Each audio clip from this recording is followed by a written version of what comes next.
mesdemoiselles et messieurs, bienvenue dans ce magazine.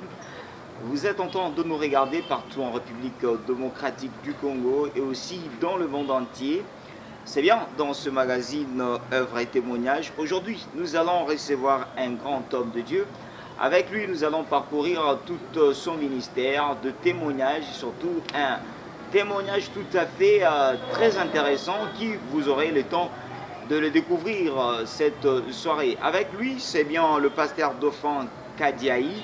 Avec lui, nous allons essayer d'entrer en profondeur sur son ministère et tout ce que Dieu a fait pour lui.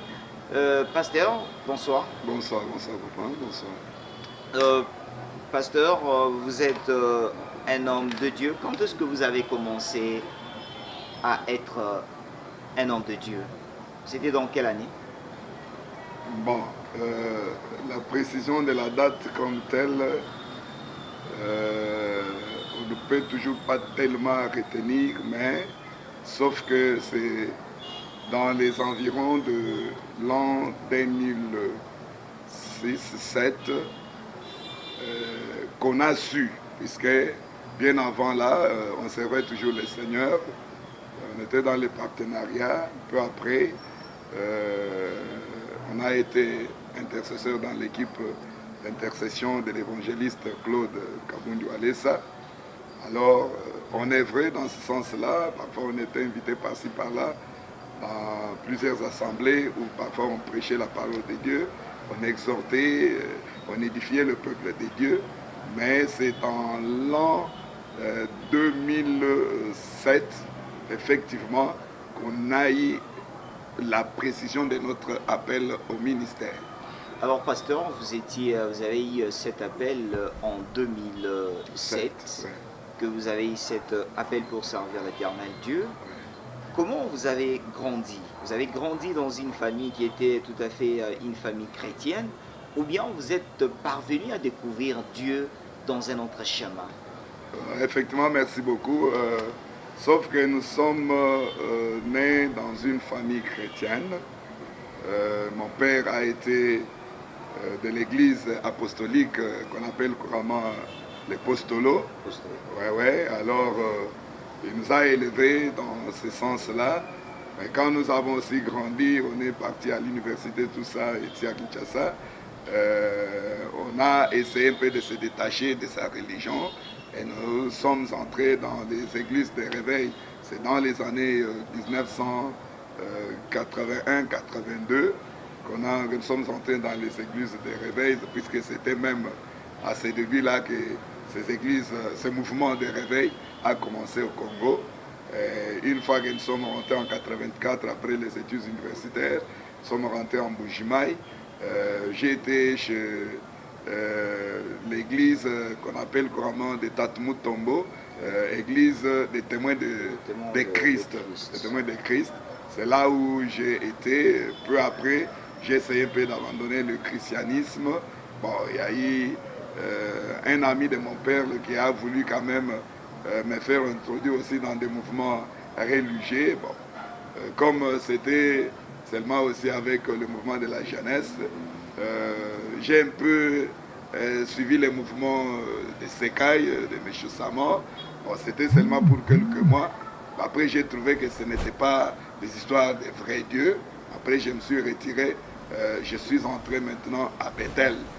Alors, c'est dans ce moment-là qu'on a quitté Bethel pour venir au SEC, ou bien Centre d'évangélisation charismatique, où j'œuvre et où je suis confirmé jusqu'à présent ministre de Dieu. C'est-à-dire quand l'ami de votre papa a voulu vous amener dans une autre église, est-ce que c'est toute la famille qui était partante ou bien c'est vous-même qui vous êtes décidé d'aller dans une église de réveil? Parce que vous étiez Ouais. C'était moi seul, puisque jusqu'à la mort de mon père, il était toujours apôtre. C'était facile pour vous de quitter la religion de tes propres parents pour aller dans une autre. Nécessairement, puisque vous voyez, avec tout ce qu'il y a eu comme évolution mentale, intellectuelle, tout ça, on a compris que il faudrait quitter réellement l'église des apôtres pour être dans les églises des réveils, comme aujourd'hui je suis au SEC, SEC qui est appelé Centre d'évangélisation charismatique. Pasteur Dauphin, vous avez dit que en 2007 que vous avez commencé ces services, c'est-à-dire de croire Jésus-Christ comme le Seigneur Sauveur. Non, pas croire en Jésus comme Seigneur Sauveur, mais être appelé ministre de Dieu. Ministre de Dieu. Appelé au ministère. Parce qu'aujourd'hui, nous avons plusieurs sortes d'appels. Comment vous étiez appelé? Parce que beaucoup de personnes arrivent à mal comprendre ces concepts d'être appelé. Les autres disent c'est un ange qui t'apparaît, ou bien vous êtes en train de rêver, Dieu est en train de vous parler. Comment vous étiez appelé? Merci beaucoup pour la question. Comment j'ai été appelé? Commençant tout d'abord à partir de l'an 2000, quand on œuvrait ensemble avec l'évangéliste Claude Walesa, alors il me parlait, comme j'étais le président de l'intercession, j'ai coordonné toutes les activités de l'intercession. Alors en ce temps-là, il me parlait comme si on causait, comme si c'était dans une blague. Il me disait, Dauphin, toi ici tu seras un grand homme de Dieu, tu seras un pasteur. Et il précisait même mon ministère, puisque lui c'est un évangéliste, il précisait même mon ministère en me disant, toi tu seras pasteur, attache-toi aux choses de Dieu, puisqu'à ce moment-là, des fois on devrait quitter l'œuvre de Dieu, soit pour aller se débrouiller par-ci par-là, comme on était déjà père de famille. Mais il insistait, bon, moi je voyais comme si c'était de la blague. Alors, maintenant, quand on a un peu évolué, vers 2007, là, 2007-2008, on était parti dans une prière, une retraite de prière à la montagne. Alors, c'était à ce niveau là-bas, quand je modérais, il est arrivé que pendant ce temps-là, c'était quelqu'un d'autre qui modérait la prière, mais je crois au 3e jour, à la montagne là, je me suis dit que moi-même je modère cette prière du matin, c'était vers 9h. Alors, en commençant la modération, j'ai parlé sur le Saint-Esprit. Alors, à la montagne, là, il y avait plusieurs personnes, il y avait beaucoup d'églises, il y avait beaucoup d'équipes de prières d'intercession qui étaient venues. Il y avait même des pasteurs, beaucoup d'intercesseurs aussi. Alors, chacun priait, chaque groupe priait à sa place. Alors, il est arrivé que quand j'ai commencé maintenant à modérer mon groupe sur le Saint-Esprit, c'était vers 9h, 10h, j'ai vite compris, pendant que je parlais, tout le monde était assis, j'ai essayé de constater que tous les groupes là, toutes les équipes de prière m'avaient donné attention. D'ailleurs, ils avaient arrêté même leur prière, ils m'écoutaient. C'était moi seul, comme si j'ai coordonné toutes les activités de la prière à cette montagne-là. Alors j'ai parlé, j'ai exhorté à mes intercesseurs, en ce qui concerne le Saint-Esprit, il faut avoir le Saint-Esprit, chercher à être rempli de la puissance du Saint-Esprit. Pendant que j'exhortais, j'ai maintenant plongé tout le monde dans la prière. J'ai vu toute la montagne. C'était tout le monde qui priait, qui avait suivi ma requête. Alors, pendant cette requête, cette prière-là, papa, c'était pour la toute première fois que j'ai vu que la montagne, il y a eu une explosion spirituelle. Tout le monde priait, presque tout le monde priait en langue. Il y avait ceux qui tombaient sans que je les touche. Il y avait ceux qui tombaient, tout ça, tout ça. Après, c'est pendant cette requête que j'ai vu une petite jeune fille. D'ailleurs, jusqu'à présent, j'ai toujours cherché cette fille. Je ne la vois toujours pas des fois. C'était un ange, je ne sais pas. Mais j'ai vu une jeune fille de 16 ans, 17 ans qui s'est approchée de moi pendant que je coordonnais cette requête-là. Elle s'est approchée, elle m'a dit, papa, pendant que tu es en train de modérer, que tu es en train de parler et que nous sommes en train de prier, je vis sur cette montagne, comme si je n'étais plus ici. C'était une haute montagne et où il y avait beaucoup de feu et puis beaucoup de lumière. Et je vis un ange descendre de ces feux-là, un ange qui était assis sur un cheval blanc. L'ange aussi était en blanc, tenant une Bible en or, tenant une canne, tenant aussi qui portait aussi des chaussures en bottes. Alors, d'un coup, cet ange s'est approché avec avec le cheval, là où vous étiez tel que vous êtes là. Il s'est arrêté, il est descendu du cheval. Alors, l'ange, je vis, il t'a remis les bâtons, c'est-à-dire la canne, et puis il t'a donné la Bible en or. L'Esprit de Dieu me dit, à dater d'aujourd'hui, tu es pasteur. C'est que l'évangéliste Claude Kabundu allait s'en. Aujourd'hui, Dieu t'octroie le ministère du pasteur. Alors, qu'est-ce que vous avez senti quand ce message vous est venu? Vous voyez, comme je parlais aussi du Saint-Esprit, en moi j'ai eu de l'assurance. J'ai eu de la conviction que réellement, c'est Dieu qui me parle. Alors, et puis j'ai senti une puissance extraordinaire, une chaleur en moi, comme ça faisait comme une chair de poule, quoi. Alors, j'ai dit Amen. Alors la fille me dira que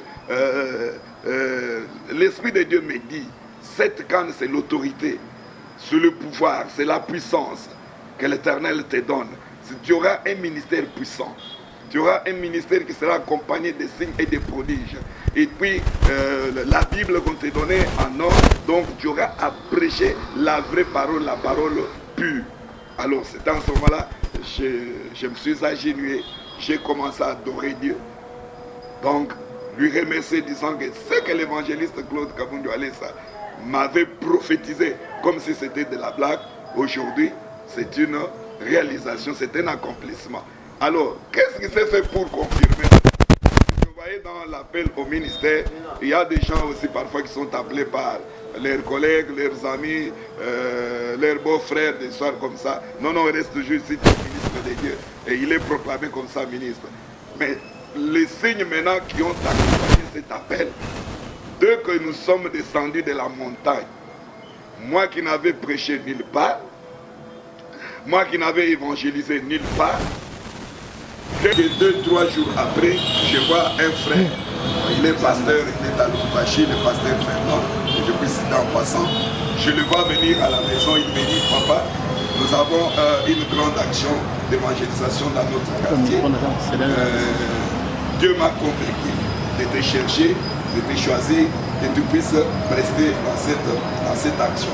Quand je me rappelle de ce que m'a été dit à la montagne, j'arrive à la maison, moi qui n'avais jamais prêché, là où il m'invitait, il me dit, tu vas prêcher un lundi comme ça. Je me suis dit, non, je m'arrange. J'ai lu un peu, j'ai consulté la Bible, et à partir de ce jour-là, papa, ce qui m'a impressionné que pendant on lisait la Bible comme un journal, vous voyez, on lisait la Bible comme un journal, mais ces jours-là, quand je commençais un peu à méditer sur ce que je pouvais parler dans cette action, je sentais en moi une inspiration. Je sentais quelques révélations. Je lis seulement un mot comme ça. Je sens une interprétation de ce que l'Éternel voulait dire dans le verset. Et quand je suis arrivé dans l'action, j'ai prêché, c'est tout le monde qui était debout. Et tout le monde qui se demandait, mais papa, depuis tout ce temps, avec une telle matière, pourquoi tu ne voulais toujours pas prêcher? Moi, je me demandais, mais non, je suis aussi surpris. C'était bon, mais tout le monde appréciait. Et surtout les mamans, les papas, même les prédicateurs qui étaient déjà là, qui m'avaient déjà dévancé, donc ils avaient beaucoup apprécié. Donc c'était à partir de ce moment. Une semaine, 2 semaines après, on arrive, puisque nous avons l'habitude dans notre communauté, on a l'habitude d'un rassemblement de toutes les églises, de toute la communauté, donc presque à la fin, au milieu de l'année, vers le 7e, 8e mois, quand nous sommes rassemblés à Mia, le premier jour que je suis arrivé, le deuxième, je vois un pasteur qui vient, qui me dit, papa, j'organise une campagne d'évangélisation dans notre coin, alors j'étais choisi comme orateur. Moi qui n'avais jamais prêché, qui n'avais jamais évangélisé quelque part. Mais moi, ils m'ont dit, moi, il y a une campagne d'évangélisation que j'organise, tu seras orateur pendant 4 jours. Et c'est parti de cela, de ce moment-là, que j'ai commencé à avoir des invitations, comme si j'étais déjà un ministre de Dieu appelé depuis très longtemps. Pasteur Dauphin, vous avez toute une histoire longue de votre une longue carrière histoire, que nous n'arriverons pas même à terminer ici. Ouais. Nous allons parler d'un grand témoignage que les enfants de Dieu pourraient au moins être tellement au courant. Vous avez eu dans votre parcours de la vie chrétienne un début difficile qui vous est parvenu, qui a risqué même vous coûter la vie. Si. Qu'est-ce qui est arrivé? Si. En tout cas, que l'Éternel soit loué. Par là aussi, je vais entrer, puisque c'est un témoignage qui va exhorter beaucoup d'enfants de Dieu. Puisque vous voyez, les témoignages exhortent, les témoignages évangélisent, les témoignages aussi édifient, les témoignages encouragent aussi. Papa, puisque pour arriver à toucher les merveilles de l'Éternel, arriver à vivre réellement la gloire de Dieu, il faut marcher comme le peuple d'Israël de l'Égypte avant d'arriver à Canaan. Ils sont passés par le désert. Moi, dans le début de mon ministère, j'ai connu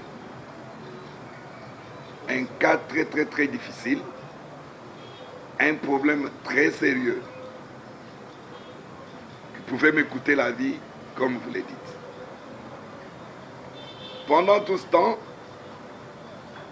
c'était bien avant même qu'on puisse être ensemble avec l'évangéliste Claude Kabungwale. Ça, j'étais dans les affaires, mais j'ai prié. Peu après, je me suis déplacé avec ma femme et tous les enfants dans un coin du côté de Cabinda où je faisais mes affaires personnelles. Alors, à mon retour, j'ai trouvé l'évangéliste, c'était vers l'an 2000, j'ai trouvé l'évangéliste, Claude Kabungwale, qui priait chez lui à la maison avec un couple de gens, sa femme, un couple de gens. C'était aussi au début aussi de son ministère. Alors, quand je suis arrivé, comme c'était un collègue dans les partenariats, et je suis arrivé aussi pour le saluer, puisqu'on s'était séparés pour beaucoup de temps. Alors, une fois que je suis arrivé chez lui, il m'a vu seulement comme ça, il était assis avec un ami qu'il causait avec. D'un coup, j'entre seulement dans la parcelle, il me voit, il signale à cet homme, ah, voilà l'homme que j'attendais. Et ça faisait longtemps qu'on s'est vu. Voilà l'homme que j'attendais, voilà l'homme que Dieu m'a parlé, il faut travailler avec, le voilà venir. Je suis venu, je l'ai salué. Alors, il m'a dit, Dieu m'a dit que tu sois à mes côtés dans ces ministères de délivrance. Alors, je voyais comme si c'était de la blague, j'ai commencé à œuvrer avec lui.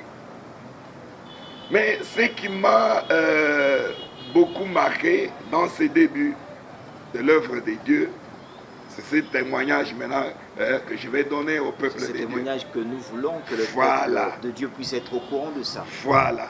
Puisque avant aussi que les gens témoignent pas par notre main, par notre prière, il faut que nous, d'abord, nous puissions leur montrer d'où Dieu nous a tirés. Alors, papa, j'étais avec ma femme, j'ai vu toujours ma femme maigrir, malade, de la fièvre. Du jour au jour, on prenait parfois des médicaments, des paracétamol, elle prenait. Des fois, on allait à l'église, le pasteur priait, mais il n'y avait toujours pas de changement. Elle commençait à maigrir, Bon, ça choquait. On est arrivé dans un dispensaire, on lui a fait des examens, de la malaria, on donnait des produits. Toujours pas de changement. Alors, même elle, ça lui tourmentait beaucoup. Alors, elle s'est décidée un jour, à mon insu, d'aller dans un hôpital chez nous, là, en Moujimaï, qu'on appelle Bobila Dawa, pour se faire des examens, le check-up pour tous les corps. Alors, c'était au courant de ces examens-là, le résultat est sorti. Là, on avait fait un examen de VIH. On a mentionné une croix, c'est-à-dire positif. Alors, c'est-à-dire votre femme était atteinte du sida.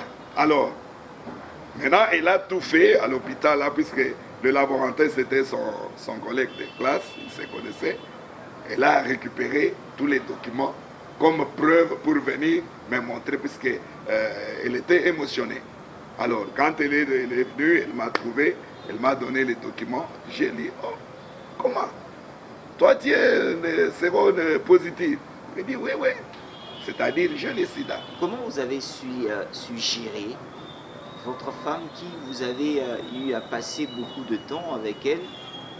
Elle arrive avec un examen de VIH-Sida qui donnait la positivité. Quelle a été votre réaction? Papa, je vous dis que si on ne serait pas courageux, on devrait tomber, piquer une crise. Mais on s'est beaucoup retenu, puisque naturellement je suis quelqu'un trop calme, je ne m'embrouille pas tellement. Alors, mais ça m'a donné beaucoup de réflexions. Et puisque d'ailleurs elle m'a trouvé, j'étais au travail là où je me débrouille dans un comptoir, directement, ça lui a aussi dépassé, il n'a pas trouvé à aller rester avec ça à la maison jusqu'à ce que je puisse revenir le soir. Alors, elle est venue, elle m'a donné les papiers, j'ai lu. Alors, en ce moment-là aussi, elle faisait couler les larmes. Je me suis dit, c'est vrai, j'ai même laissé tout ce que je faisais. Je lui ai dit, allons à la maison. Alors, quand nous sommes arrivés à la maison en cours de route, là, on ne se parlait même pas, puisque j'étais dépassé. Nous sommes arrivés, je me suis assis au salon. C'est-à-dire, en ce moment, vous étiez en train aussi de vous demander que vous étiez aussi déjà... Normalement, non, c'était déjà une confirmation, puisque c'était ma femme. Oui. Et j'ai passé nuit avec elle, comme tout homme avec sa femme à la maison. Et puis, il n'y avait même pas d'arrière-pensée. Pendant tout ce temps qu'elle était malade, donc aucun raisonnement, aucune mauvaise... Dans toutes ces choses-là, est-ce que avez-vous eu à avoir de pensées négatives, peut-être à commencer à penser de certaines choses qui n'étaient pas à mesure que votre femme pourrait le faire? Normalement, j'y arrive, normalement, quand nous sommes arrivés à la maison, je lui ai posé la question, comment ceci peut arriver? Alors, comme elle m'avait laissé à Cabinda, rentrer avec les enfants, c'était du temps là de l'entrée de quoi, du fait musée, hein? De la FDEL. Alors, je me suis demandé que parfois, c'était pendant ce temps-là qu'elle est rentrée du véhicule. Elle a connu un problème. Je lui ai posé toutes ces questions-là. Mais elle ne me dira jamais, mais comment je peux faire cela? Vous savez, une femme moulouba, normale, ne peut jamais faire ça, à moins qu'elle soit sorcière. Alors, je lui ai posé la question, même moi aussi, j'ai commencé à me poser 1001 questions. 1001, c'est-à-dire quand ma femme a le sida, même moi aussi, j'en ai. Et vous étiez découragé?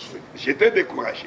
Alors, je suis vite parti, j'ai trouvé l'évangéliste Claude, j'ai essayé de partager avec lui, je lui ai montré, papa, regarde les documents, ma femme est atteinte du sida. C'est que c'est confirmé, moi aussi j'en ai. Alors, je voulais vous poser une question avant qu'on puisse arriver, c'est-à-dire de quitter la maison chez l'évangéliste Kavungu Alessa. Ouais. Comment a été la température, c'est-à-dire entre vous et votre femme? Comment vous avez eu à cohabiter parmi peut-être à 16 heures, ou bien le jour que vous étiez ensemble, ou bien c'est le même jour que vous êtes allé voir? Non, c'était un jour après. Comment vous étiez? Comment ces heures-là? Comment vous les avez passées avec votre femme? Bon, l'atmosphère n'était pas du tout bonne, non? On était toujours en mauvaise humeur, puisque on voyait déjà la mort.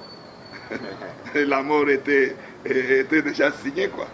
Était déjà constatée, on ne pouvait pas faire autrement. Mais avec le courage d'un homme, un courage... Vous avez eu aussi à commencer à condamner Dieu intérieurement. Pourquoi vous avez fait ça au moment où je suis en train de vous servir? Est-ce que vous avez eu à condamner Dieu? Non, pas tellement condamner Dieu, mais je voyais directement la mort. Que comme elle commence déjà à souffrir comme ça, c'est que même moi aussi, je souffrirai. C'est qu'elle mourra, moi aussi, je mourrai. En tant que chrétien, vous avez eu la peur de la mort. Ce n'est que la nuit, quand nous sommes arrivés la nuit, je lui ai dit courage, prions Dieu. remettons tout entre les mains de Dieu. Dieu seul connaît. Et tout est arrivé, vous êtes parti chez l'évangéliste. C'est ce qui m'a donné maintenant le courage d'aller maintenant montrer ça à l'évangéliste Claude. Ouais, ouais. Quand je suis arrivé, je lui ai montré, papa, regarde ce qui est arrivé. Ma femme est partie, elle s'est examinée, on a trouvé qu'elle est séropositive. Alors, maintenant, c'est aussi la parole de foi qui est sortie de la bouche de l'homme de Dieu. Il me dira, dauphin, si ta femme est séropositive, et que toi aussi tu es séropositif, moi je crois à mon Dieu.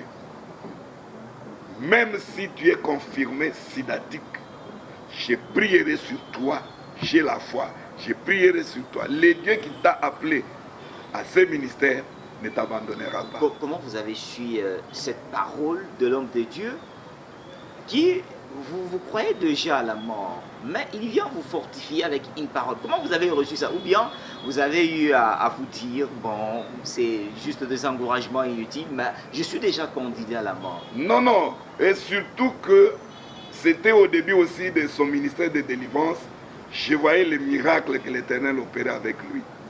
Et puis j'étais déjà dans les miracles, dans l'œuvre, dans les services là. J'y étais déjà. Alors ça m'a encouragé. J'ai dit Amen, papa. Alors il m'a dit, je prie sur toi. Va, prends ta femme et tous les enfants. Amène-la dans un autre hôpital, qu'on fasse encore les examens. C'était en soirée. Il a prié pour moi. Il a prononcé des paroles à Dieu. Seigneur, c'est ton serviteur. Même si ces cas arrivent, que ce soit pour les autres, mais pas pour lui, daigne les délivrer. Au nom de Jésus, je me suis relevé, ils sont partis. Arrivé maintenant à l'hôpital, j'ai montré au docteur que je suis venu pour un examen, contrôle spécial pour ma famille. Moi, ma femme et tous mes enfants. J'en avais 4. Alors le docteur nous a fait passer les examens. Les résultats sont sortis. Moi, négatif. Ma femme, séropositive. Mon premier fils, mon premier enfant, négatif. Deuxième, négatif. Troisième, négatif. Sauf le quatrième, le dernier, qui avait à peu près une année et 6 mois, je crois, 4 mois, qui était aussi positif. C'est-à-dire les deux étaient sidatiques, mais nous autres, on était séro-négatifs. Alors, qu'est-ce que ça vous fait lorsque vous êtes parti à l'hôpital? Un examen qui se passe, votre femme et la cadette, c'est-à-dire celle qui vient juste à la dernière place, voilà, dans ma famille, arrive à trouver la maladie du sida. Et vous, en tant que le mari à cette femme, qu'est-ce qui vous a tellement bouleversé la tête? C'est-à-dire, ce sont des paroles de l'homme de Dieu qui ont travaillé, ou bien c'était un miracle tout à fait divin? Parce que votre femme qui a le sida, comme tout homme, vous l'avez bien dit, c'est-à-dire vous partez à l'hôpital, c'est vous, avec les autres enfants qui ne sont pas dans le même cas avec votre femme, mais votre femme et votre enfant sont atteints. Comment vous avez jugé ça? Est-ce que vous avez eu toujours la foi? Parce que d'autres fois, il y a toujours des doutes qui viennent, c'est-à-dire non, c'est-à-dire comme moi je n'en ai pas, ça signifie que cette femme a été trébuchée quelque part. C'est ça le problème. Premièrement, j'étais touché. Puisque le sida, comme les médecins le déclarent, une maladie incurable, comme tout père de famille, avec une femme avec qui vous avez vécu et puis vous avez fait des enfants, j'étais tellement touché. D'ailleurs, même en ce temps-là, j'avais maigri, maigri pour un jour. J'avais maigri sérieusement. C'est lui qui me voyait un jour après, il pouvait se demander qu'est-ce qui s'est passé. Alors, j'étais tellement touché, mais en moi, il y avait toujours la question de savoir quelle est l'origine de cette maladie. Et la maladie à la femme et à l'enfant, mais moi le père, je n'en ai pas. Puisque je ne déconne pas. Même elle aussi, j'étais sûr d'elle, puisque tout homme connaît aussi sa femme. Bon, comment c'est arrivé? Pas aux autres enfants, seulement aux derniers. Alors, c'était des questions qui n'avaient toujours pas de solution. Mais ce qui me réconfortait, c'était seulement la parole de l'homme de Dieu. Et quand aussi je me suis trouvé que moi, je ne suis pas atteint, je me suis aussi dit, même pour ma femme, comme l'évangéliste a prié, des fois cette maladie était en moi, mais au travers de sa prière, je suis guéri. Même la femme, quand on priera aussi pour lui, même pour l'enfant, ils seront aussi guéris. Alors, quelle a été la suite à travers tous ces examens qui ont été effectués, ces paroles de bonté qui ont été déclarées par l'homme de Dieu? Quelle a été la suite? La suite a été bizarre, comme je peux le déclarer. La suite a été très mauvaise. Trop touchante. Trop touchante, puisque malgré, je suis passé à des différents services de prière, de délivrance pour ma femme, pour mon fils, dernier enfant. Rien n'a tenu. Par après, on dirait que c'est la volonté de Dieu. Quelques mois après, la femme est partie. Une année aussi après, l'enfant est parti. La femme est partie, en même temps avec l'enfant. Qu'est-ce qui... C'est-à-dire, est-ce que vous avez senti quelque chose s'est déplacé dans vous et partir vers les dehors? Parce que une personne que vous étiez habitué avec elle, qui a toutefois considéré qu'elle n'a été jamais dehors, mais elle est atteinte d'une maladie, elle perd sa vie. À côté de vous, un homme de Dieu, qu'est-ce que vous avez ressenti? En tout cas, c'était du chagrin. Du chagrin, ça me touchait beaucoup. Mais ce n'est que par après, j'ai commencé à recevoir des messages par-ci par-là. Dieu me réconfortant. Je connais ce que je sais, j'ai fait. Dieu disant que je connais ce que j'ai fait. Toi, prends courage. Je t'ai appelé, œuvre pour moi. Laisse passer là, c'est un passé, ce sont des événements passés. Regarde ce que je veux faire au-devant de toi. D'ailleurs, je le fais pour que tu saches que je suis un Dieu opérateur de miracles, un Dieu qui protège, un Dieu qui sécurise.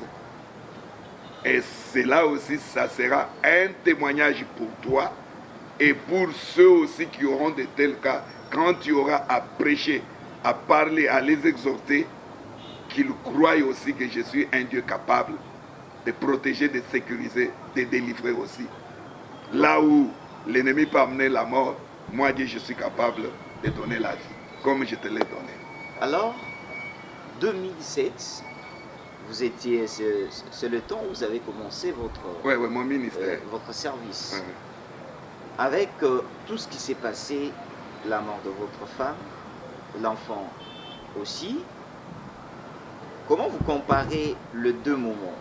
Est-ce que votre foi en Dieu s'est développée juste après la mort de votre femme? Ou bien au moins a eu une diminution? Ou bien c'est en 2007 que votre foi n'avait pas un développement? Non. D'ailleurs, dans tout ça, Dieu m'a fait grandement grâce pour que je puisse tellement monter en dimension, dans les domaines de la foi, que je puisse tellement monter. Puisque j'ai vu beaucoup de choses. J'ai touché à des difficultés. Je suis passé des moments très, très, très, très difficiles. Puisque pas même seulement le sida, même bien avant le sida là, et la mort de la femme, de l'enfant, je suis passé aussi des moments très, très, très difficiles de la vie. Pas manger, pas boire, pas se vêtir, pas là où on peut mettre la tête, avec un bébé dans la maison, où on dormait par terre, sans mousse, sans quoi, sans natte. Alors j'ai passé des moments très difficiles. alors Dieu me dira après toutes ces choses, Dieu me dira que je t'ai fait passer tous ces moments pour que tu puisses être fort dans la foi et que tu puisses aussi affermir les bébés spirituels, même affermir mes enfants de Dieu. Et si quelqu'un s'est retrouvé dans un malheur, dans un désert, dans une situation très difficile, comme celle aussi dans laquelle toi aussi tu es passé, que cet homme-là, cette femme-là, puisse avoir de la foi. Donc que tu sois un témoignage palpable de ma grandeur et de ma gloire. Ça signifie que Dieu vous épargne de la maladie du sida. C'est aussi une façon d'améliorer votre foi en Dieu. C'est ça. De la faire grandir davantage. De la faire grandir. Est-ce que cet exemple a servi aussi à côté de ceux qui étaient avec vous? Beaucoup.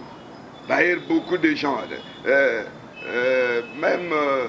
D'ailleurs, de notre groupe d'intercession, Talesa, avec l'évangéliste Claude Kabundo Alessa, on a sorti beaucoup de serviteurs de Dieu. Et beaucoup de servantes de Dieu. C'est tout le monde qui en parle.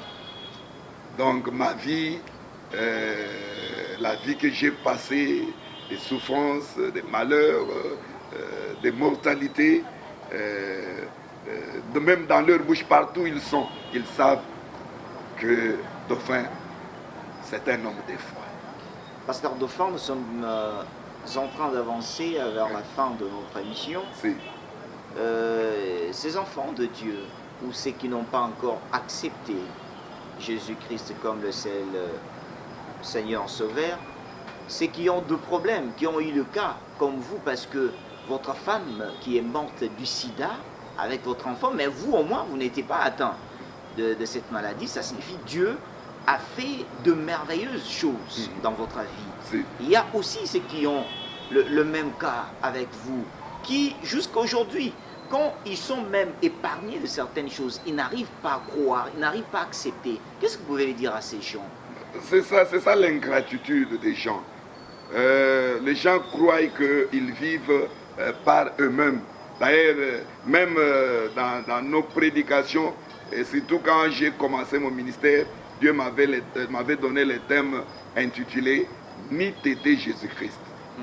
C'est un thème que j'ai beaucoup exploité et surtout, quand je l'exploite dans n'importe quelle assemblée, les gens pleurent.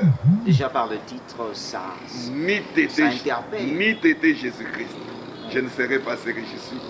Ni t'étais Jésus-Christ, je ne serais pas en vie. Comme cette femme qui a été attrapée en flagrant délit d'adultère. Ni t'étais Jésus-Christ, cette femme serait morte. Elle serait lapidée. Alors, quand nous exploitons aussi ces thèmes devant des gens, c'est pour leur dire que s'il arrivait que même tu tombes dans un accident mortel, et tu sors sain et sauf, crois qu'il y a une main qui t'a tiré de la mort. Alléluia. Il y a une main. Si aujourd'hui, tu es soit à Kinshasa, tu es partout au monde, l'impudicité, la prostitution, l'adultère, c'est ça ton héritage. Plusieurs mères du sida, plusieurs mères de différents microbes, mais toi tu es toujours vivant. Sache qu'il y a quelqu'un qui te protège, même dans ton ignorance.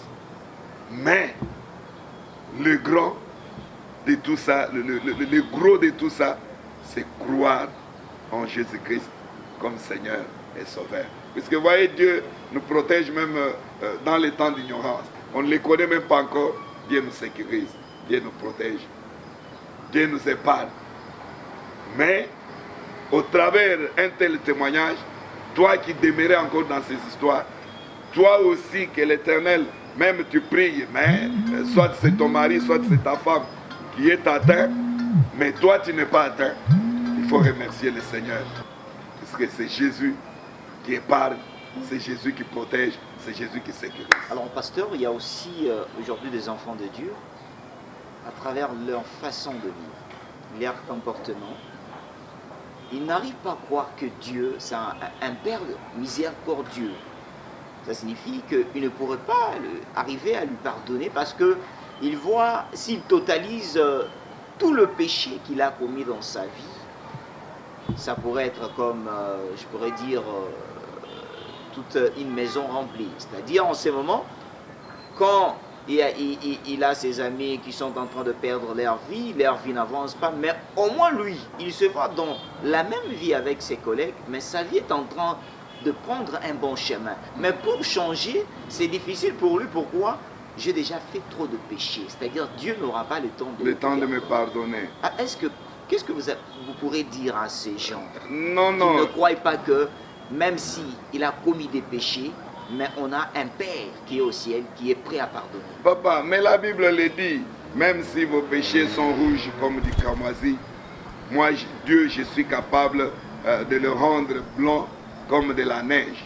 Et la Bible aussi ajoute pour dire que tout celui qui confesse et qui délaisse ses iniquités, il obtient miséricorde. C'est-à-dire les iniquités, même si elles sont nombreuses, même si elles sont en n'importe quelle quantité, même si tu as péché de n'importe quelle manière, Dieu demande seulement un cœur repentant. Quand tu te repens, automatiquement, Dieu pardonne et il oublie. Regarde l'exemple de l'homme de David. Et Dieu lui dit, l'appelle qu'il est l'homme selon mon cœur. Oui. Mais David a fait un péché là, vraiment, que quelqu'un d'autre, même de ce temps ici, ne peut pas accepter. Il prend la femme de son militaire, de son soldat, à la guerre. Il couche avec cette femme et puis il fait mourir aussi le mari de cette femme. Oui, double péché. Et puis, troisième péché, il engrosse encore cette femme. Tu vois? Et la femme devient enceinte, elle met au monde avec un bébé, tout ça. Mais il s'est vanté. Mais quand Dieu lui a envoyé le prophète Nathan pour lui dire que ce que tu as fait, ce n'est pas bien tout ça. D'ailleurs, quand même le prophète lui a dit que est-ce que dans un village, quelqu'un peut avoir un mouton comme ça, il en a 100, mais au lieu de tuer ce que lui a, mais il part, il prend une brebis de quelqu'un qui en a seulement une, tout ça, il tue pour sortir tout ça. Mais David a dit, il a réagi méchamment pour dire que non, un tel type, il faut les tuer. Alors, Nathan lui dira que mais cet homme, c'est toi. Tu as pris la femme de Ur, pendant que toi, tu as beaucoup de femmes. Pourquoi tu as pris la femme de ton militaire? Alors, en ce moment-là, David a compris, j'ai commis un péché. Alors, il est allé à genoux, il a commencé à demander pardon à Dieu. Et Dieu l'a pardonné. Mais l'enfant aussi est mort, mais Dieu l'a pardonné et Dieu l'appelle l'homme selon son cœur. Même si vous avez péché comment, même si pendant que je parle, vous êtes toujours en train d'accumuler des péchés, bien-aimé dans le Seigneur, reviens à Christ, demande-lui pardon, confesse tes péchés, le sang de Jésus-Christ va descendre, va couler sur ton corps et va effacer tout péché. Pasteur, je voulais ouvrir une parenthèse. Dans vos années, vous étiez jeune, au moins vous avez eu cette conscience, cette interpellation de connaître qui est Jésus-Christ. Aujourd'hui, prenons le temps avec cette jeunesse d'aujourd'hui qui est entourée de trop de choses. Cette jeunesse qui n'arrive même pas à chercher la face de Dieu. Beaucoup ceux qui sont dans de bars, dans de boîtes. Et qui aujourd'hui, ils ont été dessus. Ils ont vu que la meilleure façon de faire, c'est aller dans le même rang. C'est là où il reçoit au moins ses 10 francs. C'est là où il reçoit au moins ses 20 francs. Au lieu d'aller passer le temps dans la maison de Dieu. Parce que là, il n'y a rien. Mieux vaut passer ce temps-là dans de bars, dans de boîtes, ou même à la prostitution. À la débauche. À la débauche. Qu'est-ce que vous dites à ces jeunes? Vous voyez, ces jeunes-là, ils s'encouragent avec un verset de l'Ecclésiaste, 12 premiers versets, Gênes, tout ça. Alors, il s'encourage avec ces versets-là pour dire que, non, Salomon nous a dit de nous réjouir dans toute notre jeunesse, c'est-à-dire la réjouissance, c'est faire tout. Et puis la réjouissance, c'est réjouir et voir seulement la prostitution, le chanvre, la cigarette, la bière, tout ça, faire tout ce que le corps a besoin. Alors, mais à la fin de ce verset, que dit le verset? Attends-toi, mais sache que un jour de jugement de l'Éternel t'attend. C'est-à-dire, tu vas te réjouir. Là, ils ne lisent pas. Hein. Ils lisent seulement réjouis-toi. Mais la fin du verset, c'est ça que. Puisqu'il y a un mais. Quand tu vas te réjouir, mais sache qu'il y a un mais. Un mais là, ça veut dire que. Ça annule la première. Ça annule la première. C'est-à-dire, quand tu veux te réjouir, au moins on est chrétien, on peut se réjouir dans le Seigneur. Comme l'apôtre Paul le dit. Hein? Réjouissons-nous, il le dit aux Philippiens dans Philippiens 4:4. Il dit réjouissez-vous dans le Seigneur, réjouissez-vous dans le Seigneur, je le répète, réjouissez-vous dans le Seigneur. Pour les chrétiens qui se réjouissent dans le Seigneur, c'est bon.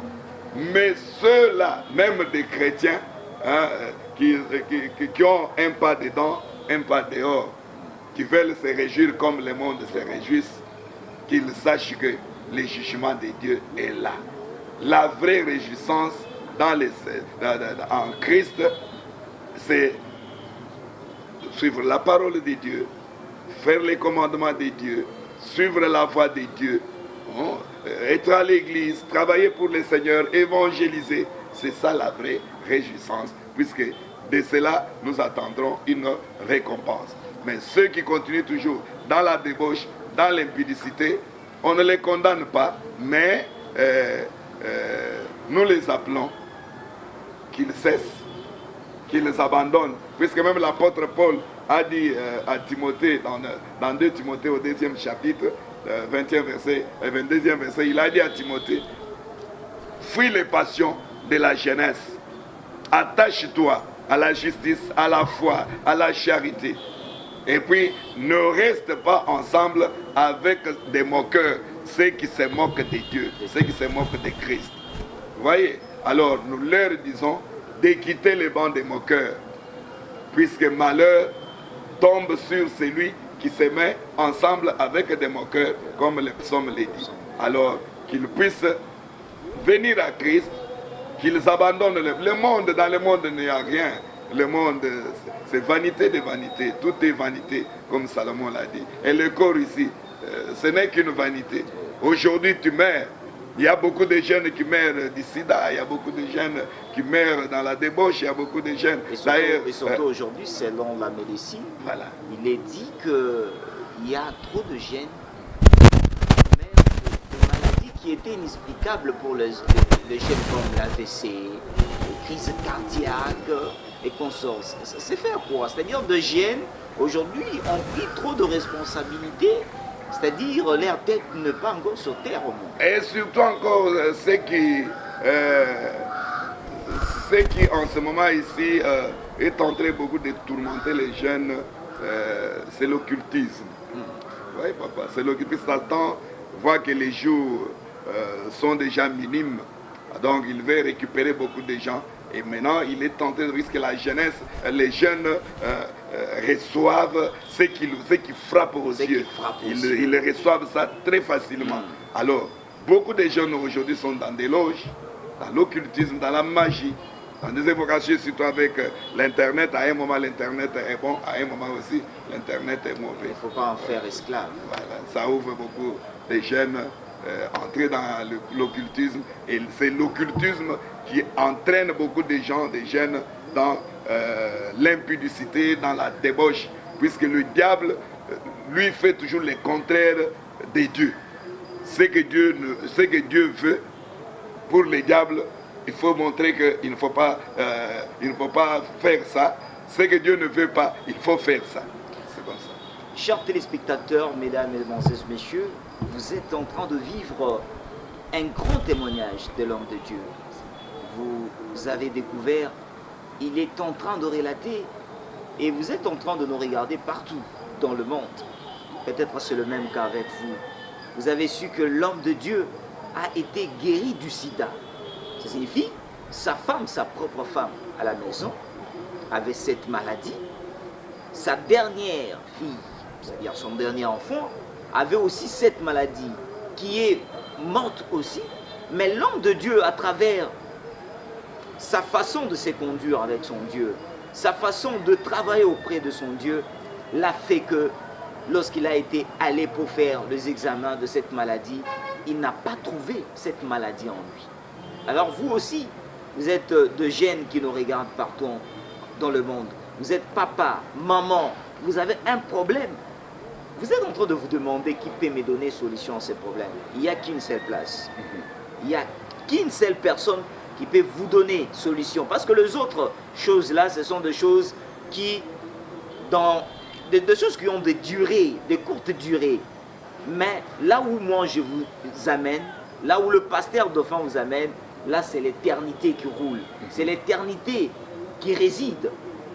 Pasteur Dauphin, nous voulons au moins savoir, parce que nous sommes presque à la fin de notre émission, qu'est-ce que vous pouvez dire à ces enfants de Dieu qui vous regardent partout dans le monde? S'il y a 2 numéros à donner, s'il y a 2 prières que vous allez commencer, c'est-à-dire de gens qui vont commencer à vous appeler partout dans le monde pour solliciter des prières, qui ont des problèmes, qui ont été tellement attaqués par le monde d'aujourd'hui, qui veulent vous atteindre, qu'est-ce qu'ils peuvent faire? D'abord, un conseil pour les enfants de Dieu, un conseil pour ces gens-là qui vivent le dernier moment, c'est-à-dire pour lui, il est dans le désespoir. Vraiment, merci beaucoup, merci chers téléspectateurs, vous tous qui me suivez. D'ailleurs, je vais épingler quelque chose, puisque vous ne m'avez pas posé la question de savoir, mais après la mort de cette femme, le pasteur Dauphin, il est resté célibataire. Il n'a plus aussi d'enfants, ou qu'est-ce qui s'est passé? Puisqu'il y a aussi des fois ceux qui peuvent se demander, qui peuvent se dire, qui nous suivent, puisque les pessimistes sont toujours là. Oui, oui. Ils disent, est-ce que vous croyez que ce qu'il dit là, est-ce que c'est réel, est-ce que c'est la vérité? Est-ce que le sida, Dieu guérit le sida? Comment Dieu peut guérir le sida? Parce que les scientifiques, les scientistes, eux sont toujours des pessimistes. Avec des longs chemins. Voilà. Mais tout juste. Alors, qu'est-ce que vous êtes devenu après la mort de la femme? Je suis resté 4 ans après, puisque je suis encore parti m'examiner, hein, pour savoir, pour avoir toujours de la confirmation, voilà, négatif. Je suis parti encore, comme les tests de sida, on les faisait gratuitement. Je suis parti encore dans un autre hôpital, 3e fois, j'ai refait encore négatif. Alors, c'est en ce moment-là, je me suis décidé maintenant de me remarier. 4 ans après, je me suis remarié. Une femme, d'ailleurs mon épouse, que je salue en passant. Vous avez combien d'enfants? Madame Nadine Miandabou. En 2004, je l'ai prise. En 2005, on a fait notre première fille. Et jusqu'à présent, on compte 7 enfants. Ok. Sans avortement, et tous sont sains. Même elle, depuis aussi qu'elle est arrivée, elle est en bonne santé. Alors, maintenant, la question de savoir, de dire, qu'est-ce qu'on peut dire à ceux qui nous suivent. Je sais que, bien aimé dans le Seigneur, toi qui nous suis, des fois au travers de ce témoignage, tu as eu de la foi. Ou bien parfois tu as des doutes, surtout à ceux qui ont encore des doutes, qui disent que mon problème, vraiment, je suis foutu. Je suis mourant. D'ailleurs, d'autres même, ils veulent se précipiter à la mort. Bien-aimé dans le Seigneur, ne te fais pas du mal. Ne te précipite pas à la mort. Je t'annonce un Dieu puissant, Jésus-Christ de Nazareth. C'est un Dieu redoutable. Il est paradoxal. Et je l'appelle le vainqueur invincible. Jésus-Christ de Nazareth. Il est là. Il est là. Jésus est capable de te guérir. Même toi qui souffres du cancer, même toi qui as des sida, tu as une maladie déclarée incurable même par les docteurs de ce monde. Laisse-moi te dire, Jésus-Christ, c'est un médecin par excellence. D'ailleurs, quand Jésus m'a guéri, Il m'a dit, les prophéties sont venues de partout. Dauphin, je fais ceci pour que toi aussi tu les fasses pour les autres. Pour que les autres aussi croient que moi, Dieu, j'ai la puissance. J'ai la capacité de guérir, de faire ce qui est impossible aux hommes. Je suis capable de le faire, de le rendre possible. Alors, et surtout aussi, puisque quand j'ai commencé le ministère, Dieu m'a donné aussi ces versets de Luc 1. Quand de 38e verset vous descendez, de 34e vous descendez jusqu'au 38, quand l'ange parlait à Marie, Marie s'est demandé, mais l'ange, tu me dis que moi je vais être grosse et mettre au monde un fils. Comment je suis vierge, je ne connais point d'homme. Comment cela se fera-t-il? L'ange a dit à Marie, la faisabilité de la chose, ce n'est pas ton problème. Mais le Saint-Esprit viendra sur toi. Il te couvrira de son ombre. Quand la puissance entrera en toi, tu seras grosse et tu mettras au monde un fils. Alors là, nous disons à nos bien-aimés que nous suivent que nous vous prêchons un Dieu vivant, un Dieu que nous-mêmes nous avons palpé, et puis un Dieu qui agit avec nous. Même toi, là où tu es, n'importe quel problème qui t'accable, appelle-nous. D'ailleurs, nous aurons des séances de prière. On va prier pour beaucoup de cas. Même en ce moment, si vous en avez besoin, appelle-nous. D'ailleurs, notre numéro sera affiché. Et ils vont nous appeler. Nous sommes disponibles 24 heures sur 24. Le Dieu là, qui nous a appelés de la mort pour nous donner la vie, il agit avec nous. Il est vivant. Merci, pasteur Dauphin Kakiaï. Ouais. C'est votre nom. Si. Vous êtes tout à fait un homme de Dieu qui a un parcours tout à fait redoutable. Si. Un parcours qui renseigne les autres. Alors, il y a ces enfants de Dieu qui sont en train de nous regarder partout dans le monde pour ce moment, qui n'ont pas eu le temps d'accepter Jésus-Christ comme Seigneur et Sauveur. Est-ce que vous pouvez faire une courte prière? Parce qu'avec ceux qui vous regardent partout dans le monde, qui à travers votre prière, cette courte prière, ils peuvent accepter Jésus-Christ comme Seigneur Et Sauveur. Merci. Bien-aimé dans le Seigneur, toi qui as suivi ce témoignage,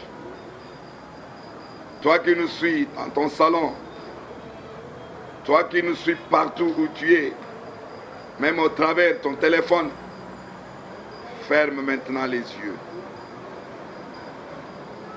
Les petits mots que je pourrais te dire est que la Bible le déclare dans Jean 3, 16e verset, que Dieu a tant aimé le monde, à qui il a donné son Fils unique, afin que celui qui croit en lui ne périsse point, mais qu'il ait la vie éternelle. À l'immédiat même, crois à Jésus-Christ comme ton Seigneur et comme ton Sauveur. Bien-aimé, tu ne mourras pas, tu vivras. Dis seulement je crois. Accepte seulement Seigneur Jésus-Christ dans ton cœur. Immédiatement, d'ailleurs il est là, il frappe à la porte de ton cœur. Comme l'Apocalypse 3 le dit. Jésus frappe. Il frappe à la porte. Ouvre-lui seulement la porte du cœur. Il veut entrer. Il veut s'asseoir. Il veut dîner avec toi. Accepte Jésus-Christ comme Seigneur et Sauveur. Bien-aimé dans le Seigneur, il est le seul chemin, la seule vérité, la seule vie. C'est Jésus-Christ Nazareth. Accepte-lui comme Seigneur et Sauveur. Je vais faire une prière. Merci, toi qui as accepté Seigneur Jésus. Merci, toi qui as accepté Jésus-Christ de Nazareth comme ton Seigneur et ton Sauveur. Fais maintenant cette prière avec moi. Seigneur Jésus, répète après moi. Seigneur Jésus, à dater de ce jour, au travers le message, le témoignage de ton serviteur, et Sauveur de ma vie. Éternel Père Tout-Puissant, Jésus-Christ Nazareth, J'abandonne le monde. J'abandonne les passions de la chair. J'abandonne les convoitises charnelles. Jésus, j'abandonne la cigarette. J'abandonne la boisson alcoolique. J'abandonne l'impudicité. J'abandonne l'adultère. J'abandonne le banditisme. J'abandonne le mensonge. La calomnie, j'abandonne. Au nom de Jésus, je viens à toi. Recueille-moi. Accepte-moi. Reçois-moi, Seigneur Jésus-Christ, comme ton fils prodigue, Jésus de Nazareth. Je reviens à toi. Accepte-moi. Et reste avec moi. Que je sois ton fils et que tu sois mon Père. Au nom de Jésus-Christ de Nazareth, nous avons ainsi prié. Amen. Amen. Merci beaucoup. Merci, pasteur Dauphin Moudjaï, Kadjaï. C'était le réel plaisir, chers téléspectateurs, de nous faire confiance partout dans le monde. Là, vous êtes en train de nous regarder. Vous êtes aux États-Unis, vous êtes en France, vous êtes en Belgique, toute la diaspora. Vous êtes en train de nous regarder. C'est ça, l'homme de Dieu. Vous avez suivi les témoignages. Vous avez besoin de lui. Le numéro est affiché au bas de l'écran. Et je pense que vous aurez de temps de suivre les œuvres, c'est-à-dire les choses que l'homme de Dieu a toujours fait. Il guérit de gens, il prophétise de gens. Vous avez un problème qui vous complique, vous avez un problème qui vous dérange, le numéro est là. Appelez, vous allez recevoir lui-même l'homme de Dieu au téléphone et vous allez échanger avec lui. Que vous soyez partout, au Rwanda, à Burundi, à Tanzanie, vous allez suivre l'homme de Dieu. Nous vous donnons un autre rendez-vous, c'est avec l'homme de Dieu. Je pense que là, nous aurons à développer de thèmes et des thèmes, c'est-à-dire de choses qui compliquent deux enfants de Dieu pour ces moments. Et surtout qu'ils s'abonnent, hein, qu'ils cliquent sur l'abonnement, pour commencer à recevoir, puisque à dater de ce jour, on a voulu tout d'abord passer notre propre témoignage, alors les témoignages aussi des autres, puisque Dieu nous a fait grâce dans le ministère de la parole, Dieu nous a octroyé aussi la puissance. C'est-à-dire nous avons aussi un ministère de délivrance. Dieu nous assiste dans ces domaines-là. On ne peut toujours pas se faire de publicité, mais les témoignages aussi d'autres gens, ceux qui sont aussi guéris du sida, guéris de cancer. D'ailleurs, même au téléphone, on prie. Les gens aux États-Unis sont guéris au travers le téléphone. Ces témoignages-là commenceront à passer. Même des prédications, des puissantes prédications qui peuvent réconforter la foi de plusieurs. Ils auront à suivre ça, mais qu'ils cliquent seulement sur l'abonnement pour commencer à recevoir ça gratuitement. C'est-à-dire, abonnez-vous au site, abonnez-vous, aimez, surtout pour découvrir de bonnes choses. Parce que le pasteur a parlé, mais il y aura aussi d'autres personnes qui vont déclarer des choses que d'autres fois, vous n'espérez pas que ça pourrait se faire dans un homme qui croit en Dieu. Parce que lui, il est capable de faire tout. Mesdames et demoiselles et messieurs, nous sommes presque à la fin. Et je vous dis, restez toujours en continu. Suivez tout le programme de notre site. Et je vous donne un rendez-vous. C'est bien. À plus tard. Merci, pasteur. Merci beaucoup. Sois béni. Merci.